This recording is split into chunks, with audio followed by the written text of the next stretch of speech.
سے غم کو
الرحيم.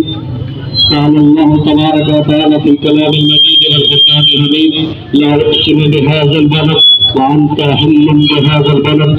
صدق الله العظيم. وقال النبي صلى الله تعالى عليه وآله وصحبه وسلم: قال النبي صلى الله عليه وسلم: حب الوطن من الإيمان. وطن کی محبت کا حصہ ہے.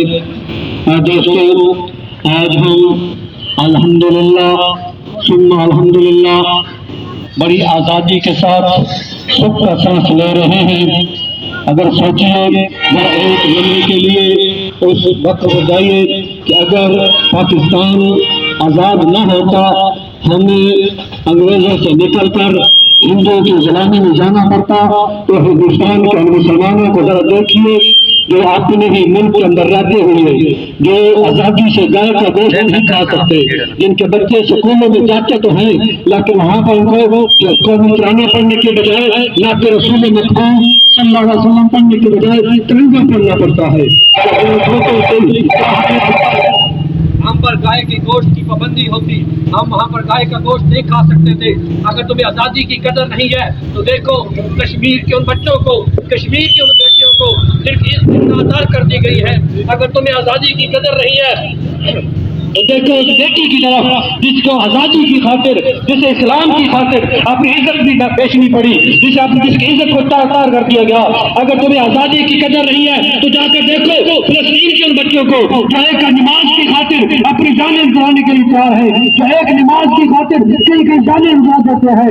اور دیکھو صحیح ان بوسنیا کے بچوں کو، ان بوسنیا کی بچی کو دیکھو جس کی سینے پہ گولیاں مار دی جاتی ہے صرف اس لیے کہ تو نماز نہیں پڑھ سکتی، تجھے اس مسجد میں نماز پڑھنے کی آزادی نہیں ہے. ارے تمہیں اگر آزادی کی دیکھنی ہے، آزادی کی قدر معلوم کرنا چاہتے ہو، آزادی کی قیمت جاننا چاہتے ہو تو جا کر دیکھو چچنیا کے اندر وہ مسلمان جو کاجر مونی کی طرح کاٹ دیے جاتے ہیں صرف اس بنا پر کہ تم مذہبی آزادی نہیں، تم قرآن کا لفظ نہیں پڑھ سکتے، تم مسجد کے اندر جا کر نماز نہیں پڑھ سکتے.